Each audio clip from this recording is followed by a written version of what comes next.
Thank you for joining us on Unbreakable Spirit. To learn more about Jennifer and her holistic weight loss approach, visit her website at 7company.com. That's the number 7company.com. And please join us for our next episode, where we'll hear from more women who overcame hardship and learned how to thrive. Welcome, everyone, to episode number 18 of Unbreakable Spirit. I am so excited, as I say this every time I have a guest. They are the best. This is a wonderful guest today, Meghan Davis. And let me tell you just a little bit about Meghan. Meghan graduated from Radford University with a BS in exercise science, health education, commercial corporate fitness with a minor in nutrition. And that's going to be important when we get into her story, which is why I wanted to share it. She's living in Myrtle Beach with her husband, and she is the founder and clinical director of Ideal Body. Now, we're going to learn a little bit more about how Meghan has used Ideal Protein, which is a weight loss protocol and some very healthy food, and why it's been significant in her life. Not only has it helped her balance her hormones, but it helped her recover from her stem cell transplant after being diagnosed with scleroderma after her son was born. She lost over 50 pounds after battling chemotherapy and radiation and steroids for treatments. She also uses Ideal Protein as her sports performance nutrition when training for her Ironman races. And in her spare time, Meghan is an advocate for scleroderma awareness and stem cell transplant for Duke Medical University. She also enjoys running, cooking, and beach time with her beautiful son and husband. And she believes that you can do whatever you put your mind to. Well, welcome, Meghan. I'm really happy to have you here today. Thank you. Thank you, Jennifer. I am very excited to be here today. I'm very honored and I appreciate it very much. Thank you. Well, thank you. And we are excited to hear your story because it's quite the story. So, Meghan, I'm going to let you just jump in and share with us what you've been through the past number of years. Absolutely. Absolutely. And I'm actually so excited because today marks 3.5 years post my stem cell transplant that I had at Duke Medical. So let me just share a little bit how I got to this stem cell transplant and how it saved my life. So as you know, I was very active. I was a Ironman. I ran marathons. I was in the gym. I did fitness, performance, competitions, and nutrition was my life. And, after moving down here to Myrtle Beach, South Carolina, I had my son and such a healthy pregnancy. I mean, I have to give it to you that I was teaching boxing classes. I was running 5Ks, 10Ks. It was a great pregnancy. And right after I had my son, I started to get sick. And someone who's really healthy is really in tune with their body. And I started noticing things were going wrong. And this happened probably about 9 weeks after having my son, within 2 weeks of getting the Mirena IUD birth control. So I started to get things like foggy brain, hand swelling, feet swelling. My skin started to feel really tight. All my joints and my muscles were started to get in excruciating pain. And I just knew that something was wrong. And I started going to the doctors and nobody could say what was wrong with me. And I kept saying, no, there is something wrong with me. I'm very healthy. Like, I know something internally is going on. Please listen to me. Right. Because you're so in touch with your body from all of this training and everything you've done. Yeah, absolutely. So, and then finally I said, you know what, I need to get this Mirena out. And within months, I just kept getting worse. And I really started going to the route of doing a lot of holistic treatments to try to detox my body of maybe something that was going on. And I never really was getting an answer. And within, doing some ozone therapy and some infusions and getting on even some steroids at that point, nothing was working. And finally. And no diagnosis. Nobody knows what's wrong with you. But something's wrong with you. They just don't know what. And you could start to see it at this point. So it got to the point where I wasn't even able to hold my son. So imagine being a new mom and not being able to change a diaper or trying to open a bottle or trying to get up in the middle of the night when he's screaming. It would take me about 5 to 10 minutes to even just get my body out of bed because something was happening and nobody could give me a reason. Nothing in my blood work was coming up and nobody knew what to pinpoint. So yeah, finally I walked into a doctor's office with my mom. At this time, I was in a wheelchair. It's about 6 months after, Wow. yes. And I remember looking at the doctor and, holding his hand and crying and saying, "What is wrong with me?" And he said, "You know what? I have somebody who may know what's wrong." So they sent me with that night. It's like 5 o'clock at night. The doctor's office was about to close. And I went to this other rheumatologist. And as soon as I walked in the door, the doctor looked at me and he said, "Ma'am, you have rapid diffuse scleroderma. It is a autoimmune disorder and you got it bad." And I did not know what that was. Like, I was going to say, I had to look it up before this call because I'm like, I don't even know what that is. right. It is. That's one thing you don't want to do. You don't want to Google it. Yeah. Go down the rabbit hole, right? That's probably the scariest thing that you can actually Google. If you want a nightmare, go ahead and Google it. So I started crying. I was like, I don't know what that is. Okay, let's fix it. Yes, let's let's rock and roll. Let's do it. Because, I have such a positive attitude. But then he goes, "No, ma'am, there is no cure for scleroderma." And he goes, and like I said, I'm in a wheelchair. I was doing Ironmans, before my son and marathons. And the first thing that I felt selfish. I'm not going to lie. I felt selfish. And I still to this day, I look back and I'm like, "Oh my God, I can't believe I said that first." I asked him, I said, "Am I ever going to run again?" When I think about that, I say, "Oh my God, like, I can't believe I didn't say, like, am I going to be a mom? Like, can I be a mom?" Like I said, to this day, I always say, "Man, am I selfish for saying that?" But I think now I look back, it was a reason for me to say that first, because that's where I got my inner fight from. Be a mom, but also there's a reason. And that reason is the doctor said, "No, ma'am, you'll never be able to run again. Oh, You're never going to, like, with scleroderma and where you are, we could possibly stop this progression because there is no cure. We can get you on some medications as fast as it can be, but you're lucky that if you're going to be able just to walk." so And you might end up just in that wheelchair. forever. And I screamed. I'm I sure. screamed. And then that's when everything started to hit you. Then you're like, "Oh my God, I have a very successful job. I'm managing a clinic. I'm a mom. I like, how is this happening to somebody who has done nothing wrong with their body, that ate clean, that worked out, that never put the toxins and those poisons and everything in their body? And then you're going to get one of the worst diseases out there. Like, what did I Devastating. do wrong?" Devastating. Devastating. And it's kind of like and I remember this moment, like when I was running my Ironman, and I was like, "Damn, I am on top of the world right now. I am in great shape. I just got married. We're thinking of having a baby. We're getting ready to move. Like, nothing can beat this moment." And damn, that was right. Who would know that 9, 10 months later down the road that I would be terminally sick, that I would get terminally sick. So I was diagnosed at that moment and I was expedited to MUSC Medical. And when I walked into MUSC down here in Charleston, it's the medical university, and it was fate. They are the ones who do the research for scleroderma. Oh, isn't that amazing? How does that happen? How How does does that that happen? somebody that when you Google it, there's less than 300,000 people in the world that have it. Trust me, there's more than that because we get misdiagnosed I imagine because it's so hard to diagnose, because right? nobody knows what it is. We're literally a 15-minute slide and you're in a doctor's when they're at medical school, literally. And I'm sure in So, the beginning it was like, oh, it's in your head. You just had a right. baby. You're just Yes. tired. It's your hormones. Yes. So nobody was believing me that something was wrong. Exactly.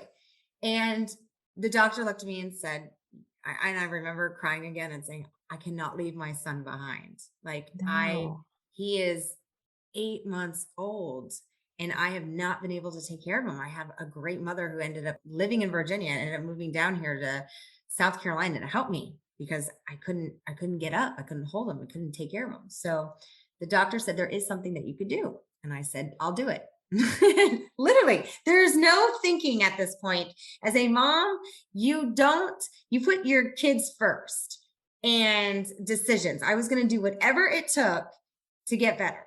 And I did not accept the doctor's answer that said that I was never going to run again and that I was never going to be able to, like, there was no cure. I was going to prove them wrong, whatever it took.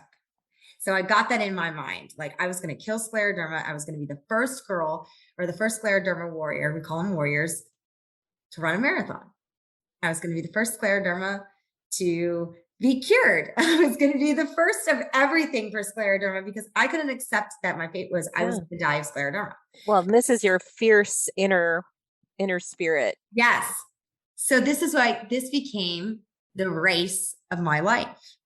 So that is the race to an HSCT. That was a race to my life.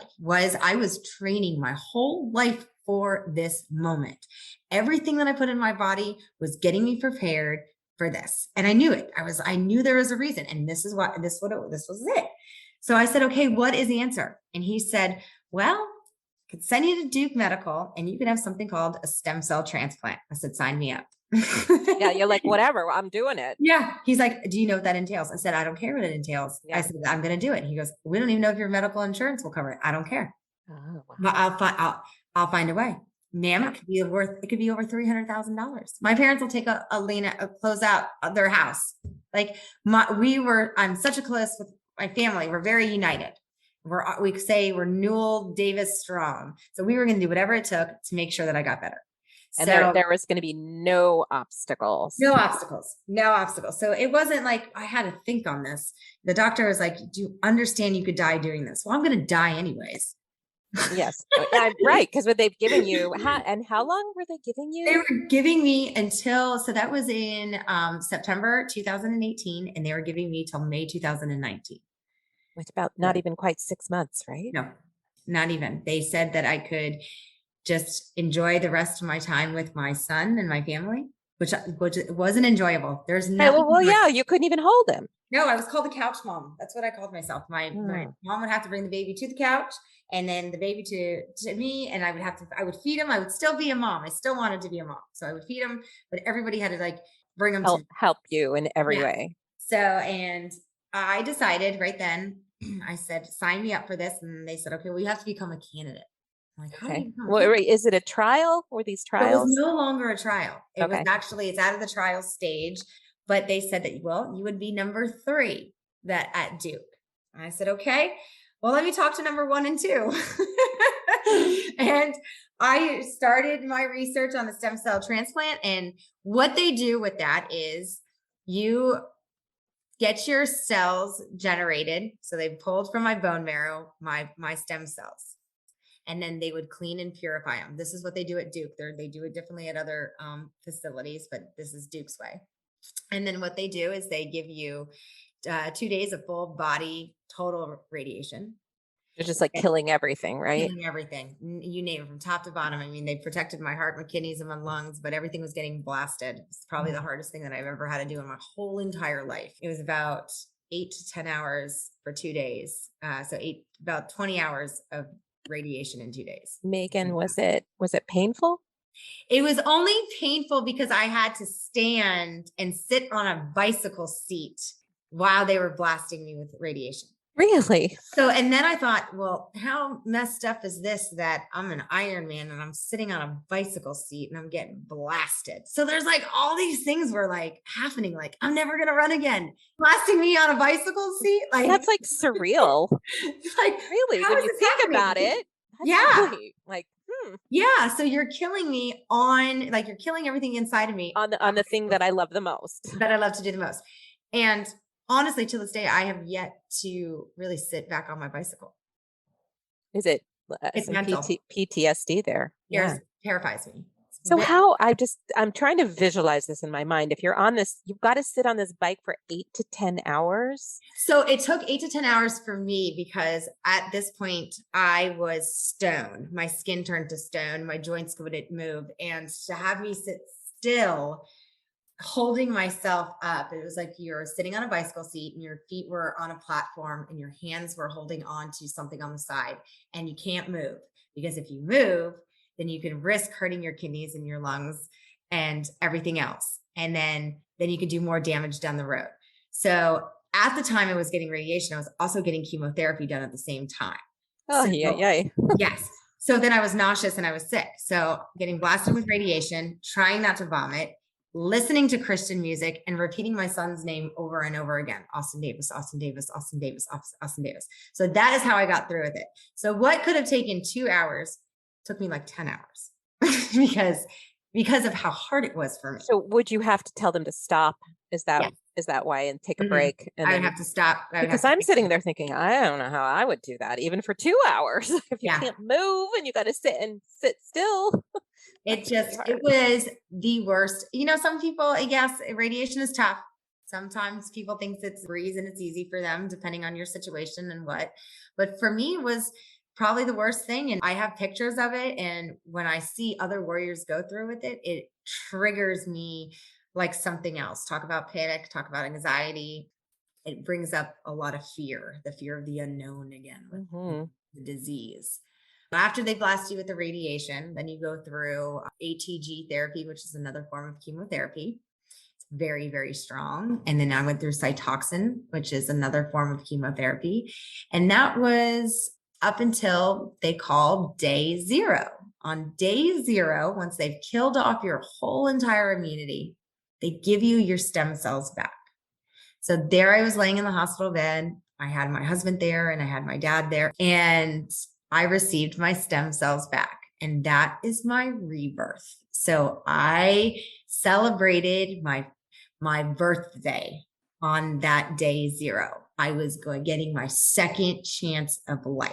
And at that moment, I knew that I had to start thinking that I just killed scleroderma and that it would not be in my body anymore. Mhm. And then from that moment on, I knew that whatever it was going to take, that I was going to need to make sure that I took care of myself to fight that scleroderma.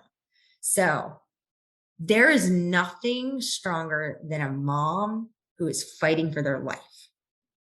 That's my Yes, view. I agree. I mean, and I literally I was laying in the hospital bed. I was literally on my deathbed, seeing death, and I was getting my stem cells back. And the only thing that I could think about is, I am coming, Austin Davis. I am coming home and I'm coming back so I can be the mom that I never was able to be that last year. Like I was robbed of motherhood. Yeah. And Megan, so when you had the radiation, then how long did the process of the chemo take? Was it over a series of weeks or so everything happened within a month. So fast, with really my stem fast? cells generating January 5th, my birthday was January 22nd, Your new birthday. my new birthday. And then 2 weeks later, I was still having some forms of chemotherapy. And then basically I was in the hospital for about a good month and a half. And then I was living at Duke. So I was actually at Duke from January till April. So I was away from my son from January to April and not able to see him because you have a whole new immunity. So Right. And essentially you have I to was, be very careful, right? yeah, So that you don't I get was sick. essentially a newborn myself. And that's when, after I was released from the hospital, I had to stay in an apartment, a medical apartment there at the hospital, basically. And I would go daily to get treatments, whether it was blood infusion or the medicines that I needed or some type of a steroid, until I was able to be released and go home. And they wanted to make sure you had some immunity before you went Yeah. home. So that took about, though, the immunity, like I said, I'm 3.5 years post. The going home was the hardest process of everything. Okay. Because I would do that stem cell transplant over 100 times. That's the easy part. But what was the hardest part was fighting, learning how to walk again, learning how to basically talk again, move your fingers, tie your shoes, get up, stand up without somebody, sit down without somebody, washing your hair without somebody, because being able to like extend your arm. If you really think about it, I was stone And what was going to happen, what they say is it stops the progression. It's not necessarily Going reversing. to reverse it. Yeah. But in my case, the first day that I received that chemotherapy, my pain stopped. And I had been in pain since 9 weeks after having my son. So it was not just atrophy, or it was painful. It was painful. It was painful 24/7. I was crying and I was in excruciating pain. So when you touched me, I was in pain. Anything, if I turned in bed, I was in pain. I couldn't describe it. I couldn't, like, people thought I was crazy because they're like, oh God, it's just in your head. Like you say, like, she's not in pain, no medicine, no pain medication. And I opted actually out of pain medication because I wanted to be there for my son when I could. As fully present as fully present. So like, he never saw me cry. He never saw me complain. Like, no matter how hard it was, I made a promise as a mom that I would not show fear, and I would not show that emotion as him at such a young age. I didn't even care that he was 8, 9 months. I didn't want to show that to him. And I was going to prove to him that I was strong. So, and he's 4 years old now, and he knows what scleroderma is. He can say it. He knows that his mom was sick. He knows that when she goes to the doctor every 3 to 6 months, that I'm going to my checkup, that he knows that I was getting better, and he can say it. So, and that to me was important. So he knew that I was fighting for him the whole entire journey. So not being able to move, then muscles started to atrophy. That's why after, and then you're in the hospital for a prolonged period in bed. So that's why the going home rehab, I'm sure. Rehab. So that became my full-time job. So imagine like having your dream job and all of a sudden it's just like has to come to a stop. And my full-time job was to get me back to normalcy.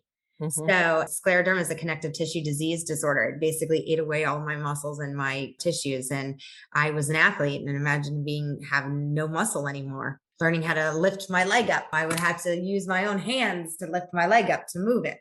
So learning to get that strength back was rewarding, to be able to just walk to the mailbox alone, not needing a nap after. And how all of that training, athletic training, now you're using it just to move again. Yes. So it's, like I said, it was rewarding, because I can remember I had to go through all my first again. So when you're used to running, let's say 8 miles, 3 to 4 times a week, I was celebrating, like I said, walking to the mailbox. That was like, that was my first goal. Wow. And then like the very first time, it was Memorial Day. So it was right after I was released from the hospital. I was walking in the hospital, walking at therapy. I said I was going to do my first race, and everybody was like, oh my God, no, you can't do that. So I did a 1 mile walk memorial race right after I was released from the hospital. And I got my bib on, and it was emotional, and I had my bald head from swollen body. And I was determined to walk that mile and cross that finish line and start my journey again of becoming my old self. And I still mourn that. I don't know if a lot of people, I mourn my old self, and it just now getting to the point where I shouldn't be mourning my old self. I should be celebrating my new self and be proud of that. And that's so hard mentally, because a lot of people will try to tell you how you should feel. And a lot of people should tell you how you should think. And they've never been through this experience. Well, I think it's like how many stages of grief you have to grieve? Oh yeah. Lost. Yeah. Yes. You have the stage where you're like in shock. Like I did. I screamed when I found out. And then I got the angry stage when I was pissed off at this. I'm sure you must have been like, why? I'm the healthiest person I've ever met. Right. And I have to tell you that there was a time where I started to get very angry with my faith. And that's the most important thing that I was so angry, but during the process, that's the one thing that I held on to the most. And it was kind of funny because I was so angry, but yet I was turning to my Christian music, like during radiation. And that was just, to me, it was kind of like back and forth. Like, what is going on? Like emotionally. And then of course I got into that fighting mode and that competitive mode. My husband, it was my cheerleader, and he's like, Megan, you're better than this. Like, get your stuff together. Like, you're the most positive person out there. Like, do not let scleroderma win. It can't win. So then I got into that like really positive mindset. Like, yes, I'm going to kill scleroderma. I'm going to do it. And I was doing it. And then you go home and then you don't know what to do because everything kind of like, it's just up to you. And sometimes, and I'm known as like a cheerleader, the cheerleader needs somebody to cheerlead for them. Yeah, I was just going to say, you needed that cheerleader. I needed a cheerleader. And I was lucky to have the support of everybody from my Facebook page. Like I started to support my journey on the Facebook page. And I started to post daily. You know, my sister posted daily for me during the hospital journey and my treatments, but I started to post it as a journal. And that was like the release and the helping like my mental state. When I was at my best, you know, I was working out, and that's how I had clarity, was to run. And I never wanted to be on any antidepressants, but I will tell you the one thing that I did learn through this journey, that it's okay to ask for help. You are not weak. You are not weak if you need help. In fact, you are stronger, and you become stronger for asking for help, because that's when the magic happens. When I reached out and said, I need help, I am not okay mentally, that's when things got better. That's when the doctor said, let's get you on an antidepressant. And I fought it, and I realized, well, I can't run anymore to release my stress. So I got on an antidepressant and I accepted it. And once I accepted that, I was able to focus on my healing better. Because then you started to feel better. You started to feel better. And you could do more. And I could do more. So, and then it got to the point where I could do things on my own. Like I was able to hold my son. I was able to change his diaper. I was able to drive him to school, daycare, pick him up, little tiny things. So like every single day now, it's sad. And to me, it's like when I brush my teeth every single night now, I'm so happy that I can brush my teeth and I'm not in pain. But then I think about the other warriors who are in pain just to brush their teeth. And I think about how it's not fair that there's so many people out there in this world that are struggling. And the little things that we do and that we don't think is a big deal, for someone else, that's been taken away from them, or that's like a huge deal. So like me brushing my teeth is a big deal, because it's not in pain. I can hold my toothbrush without it falling out of my hands because my, fingers were constricted in. Some of these warriors still to this day, don't have that mobility in their fingers. And here I am again. My skin score went from a 49 out of 51. After 3 years post, I'm a 0. So not only did it stop my progression, but it actually reversed it. Let's talk for just a second about why you contracted this, or why you think you contracted this, because I'm sure there's many reasons for many different people, but in your case, it was that birth control device.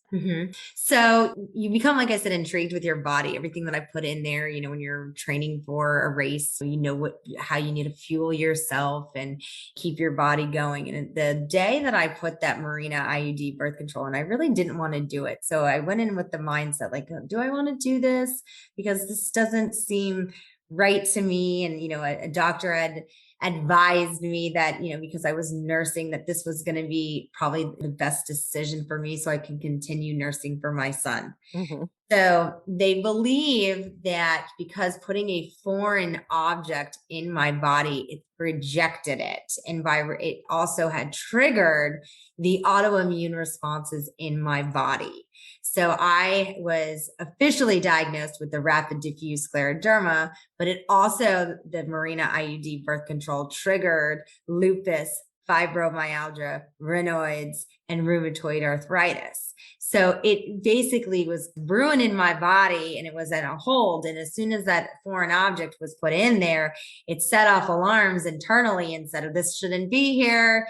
All those autoimmune responses went crazy. And the winner was scleroderma. Yeah. And how are the others now? Are they better? So everything is by resetting my whole entire immune system. I am to this day, right now, I have no active scleroderma and I have no scleroderma in my body. So if you were to actually look at my blood work, you cannot say that this girl had scleroderma. You cannot say that I was sick. You would not know. You can, by looking at me now with all the hard work that I put in the 3.5 years post of rehabs, I have no scleroderma on me. My skin is soft. My fingers, I've done a lot of different surgeries to help correct my fingers and straighten them out, infusions there. But yes, internally, my body, they believe was a silicone toxicity poisoning. What you can get when the silicone toxicity poisoning, which is typically what some women get with the breast implants. Mine had to do with the Mirena IUD. And it was just a random, your body reacted to it. Did they believe there was anything genetic there that it triggered this, or your body just no, said, my body just said it just didn't want it. It was just wanted a it was random. It was really random. So it could randomly happen to someone else or not happen to someone else. So yeah, in fact, one of the things that you do is you turn to Facebook for everything. Yeah. We do these days, right? Yeah, that or Google, right? That or Google. We go to Google, we go to Facebook. So I joined a Mirena IUD support group and I started sharing my story.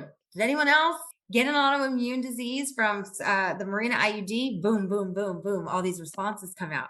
So maybe not scleroderma, but rheumatoid arthritis. You got somebody with cerebral palsy. You got somebody else with all these other immune because of this device. And it's just how our body responds to it. So in silica, which is in the Mirena IUD, and scleroderma are known in the medical research world that can trigger it. So, I mean, what am I supposed to, I had no idea. I had no idea. No, what do they give you the million little things that could possibly go wrong with something? And you're like, yeah. Right. So, that was part of the natural. I did have a great doctor that said, you probably have silicone toxicity poisoning. This is before I was diagnosed during that process. And I did a couple of detoxes. Okay. To try to cleanse that out of my body. Yeah, you mentioned the holistic, the ozone treatment. Yeah, I did the ozone therapy. I did something called a Myers cocktail. I did the vitamin D infusions, vitamin C infusions, and I loved them. And I until this day, they were very helpful, but they did not cure what was going on with me. So I did things. I had already eaten very well. Here I am. I did the ideal protein protocol right after having my son. I was in the alternative phase 1. And I don't put certain sugars in my body. And I to the one point, the doctor said, let's go gluten-free. Well, I was like, I already am gluten-free right now and dairy-free because my son was having a reaction from nursing, not because of me, but because of my son. So and they said, okay, well, let's take out all of your meats. Okay, fine. What else am I going to eat? Yeah. So then they were like, well, let's do this next detox. And I was literally looking at them and saying, it's not my diet that's causing this issue. Let's look at this the next step. And holistically, it wasn't able to cure me, but it did help me feel better. And I still to this day, I always say, I wonder what ozone therapy would do to me now as an athlete. It would probably be awesome, right? I really would love to do it again because how I felt when I was sick and I did get relief about 2 hours later, but then I felt the pain with how strong my disease was. It came back hours later. Yeah. But, I did sit in a room with a lot of sick women who were getting the same type of treatments of me and it was helping them. And then that was very eye-opening that you could get these different types of treatments. That's medicine is not always the route to take. Meghan, do you have to be concerned about it coming back or about having a reaction to something and That's that a causing the whole thing again? That's a really great question. In fact, yes. So I am 3.5 years post, and they say if you can get to 5 years, then you should be okay. So what usually happens is within the first 2 years, you relapse. At 3 years, those that have the diffuse, which I had, can relapse. So I'm right there on that border. So Ugh. mentally, every pain, every headache, every muscle movement scares the living crap out of me, and I feel like it's coming back. And that's something that I'm learning to battle still mentally, that I have not gone over, no matter how much therapy I have. Mhm. But yes, I have to be cautious of what to do. So they give you basically like a binder of things that you can and can't do for a certain amount of time. So within 6 months, you can't do like eat the sushi. You can't have certain vaccinations, and you've got to be careful around what animals you are around. Really? So, yeah, I mean, that's something too, because think about it. Like if you go to a farm and you pick up something from a horse, that can trigger another disease, and then like a Here, rescue. and then here So we go like, again. Yeah. here I go again, because I went to rescue a dog and I can't. And That's that's not rescue. because you're rebuilding all of your Immunity. immunities. Yeah. So technically now I am no longer classified as a autoimmune compromised, where I am now being out. Now there are some that are within 3 years of the transplant that still are, but how well I'm doing, I'm no longer considered that. But I don't want to poke the bear. Mhm. So I don't want to do something and then they're like, wow, that triggered scleroderma. And then I'm doing this again. No, So thank you. No, thank you. thank Right. you. Uh, Yeah. wow. And I think it's really important for people to realize that you were so strong and so healthy when this hit. I have to believe that that's part of what has helped you Mhm. recover from all of it. Although it really did a number on you. Yes. If you had gone into this not strong, not healthy, not eating right, I Right. think the outcome could have been very different, right? It could be I could be still possibly saying that I have scleroderma, just in Hmm. control, but I was the healthiest sick person they've seen. I imagine so. Yeah. And, and that's the one thing when you like, if you really ask somebody, like, if you get a second chance at life, what would you do differently? Would you go back to maybe like, if you weren't as healthy as I was, would you go back to your old ways?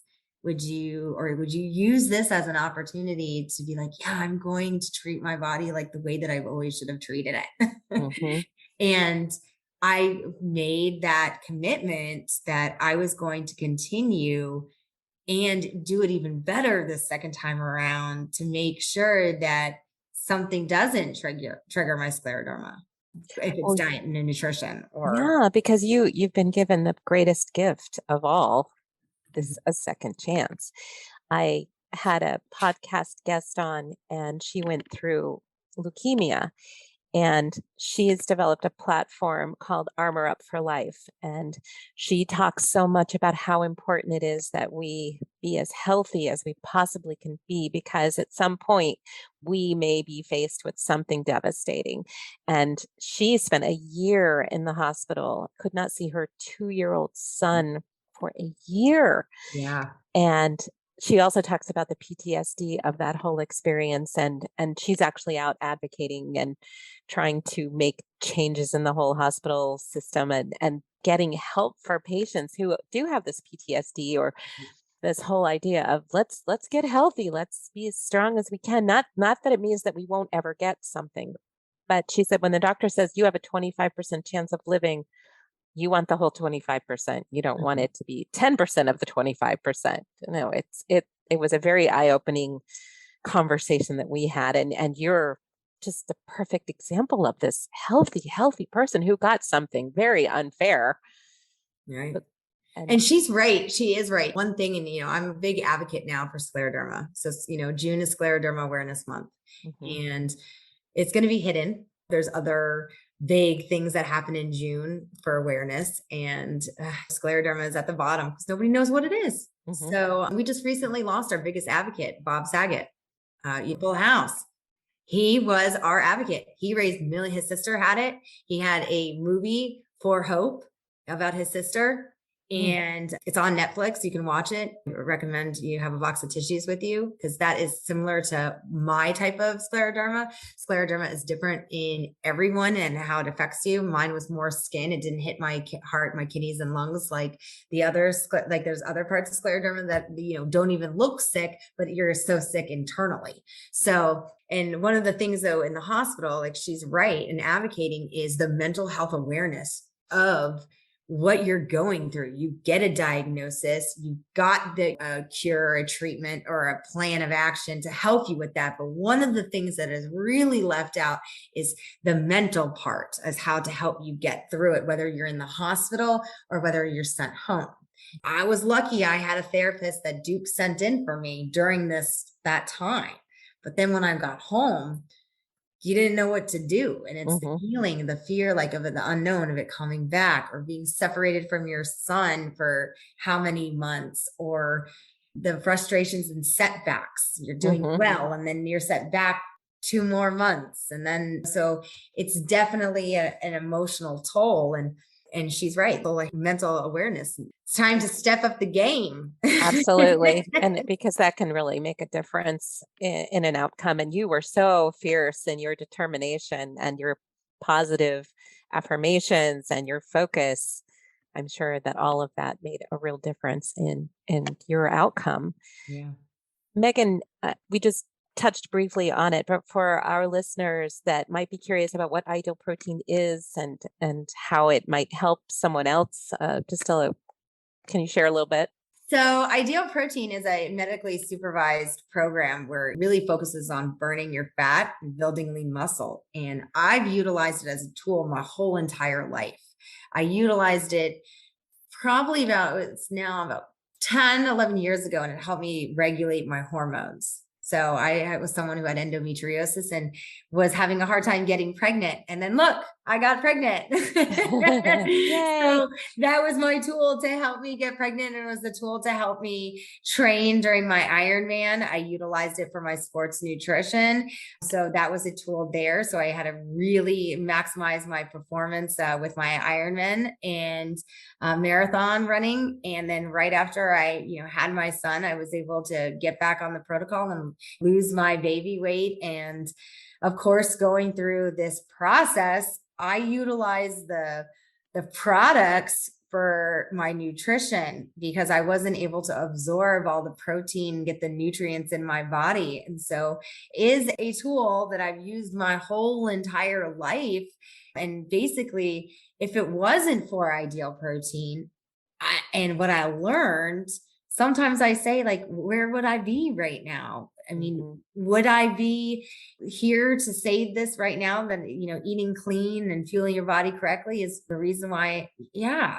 So I owe a lot of this to Ideal Protein. It saved my life. Science saved my life in both ways, on how I learned to eat and with the stem cell transplant. Yeah. And you also have a clinic where you offer Ideal Protein, as do I, actually, because we both know that this is an amazing protocol and program.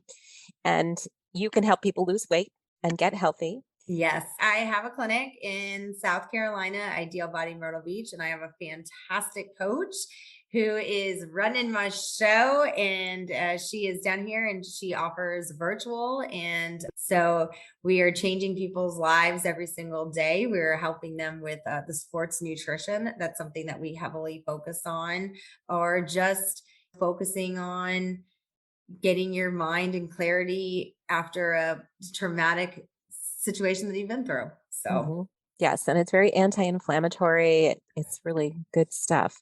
So Meghan, if someone wants to get in touch with you to learn more either about scleroderma or Ideal Protein, can they reach out to you? Yeah, absolutely. So I actually have a Facebook group it's basically my blog, and it's Meghan's Race to an HSCT.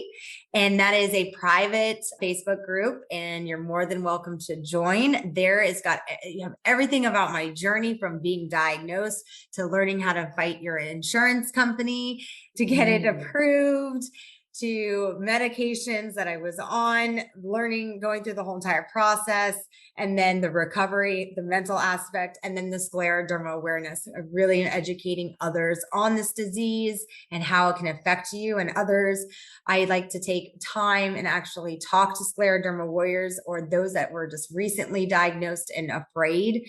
I like to block out a lot of time at nighttime after the sun goes to bed to let you know that you are not alone, that we are a small community, but we are a large as family coming together as one. So I am very active on my Facebook page, Meghan Newell Davis. I'm also on Instagram. So, and then you can also follow my clinic if you wanted to, Ideal Body Myrtle Beach. But otherwise, finding me on Facebook, Meghan Newell Davis, and linking, and you'll learn everything that there possibly is about overcoming a stem cell transplant for scleroderma. Meghan, I cannot thank you enough for sharing your story. And listeners, if you could see Meghan, she is a picture of health. She's beautiful. She's tan. Thank you. Looks amazing. You would never know that you've been through all of this. And I'm very grateful that you're willing to share. And wow, what a lot, but what an unbreakable spirit you have, that you were going to fight. Well, you were a fighter beforehand because you were an athlete and quite the athlete, but then to have to start all over again. Yeah. My race is not done yet. No, ma'am. None of us are done. Yes. So yeah, thank you, Meghan. Again, thank you so much. And listeners, I hope you'll reach out if you have any questions for Meghan. Everything will be in the show notes, so you'll be able to find her easily. So thank you again. And I wish for you all of the very best going forward. Thank you. I appreciate it. Thank you. Thank you for joining us on Unbreakable Spirit. To learn more about Jennifer and her holistic weight loss approach, visit her website at 7company.com. That's the number 7company.com. And please join us for our next episode, where we'll hear from more women who overcame hardship and learned how to thrive.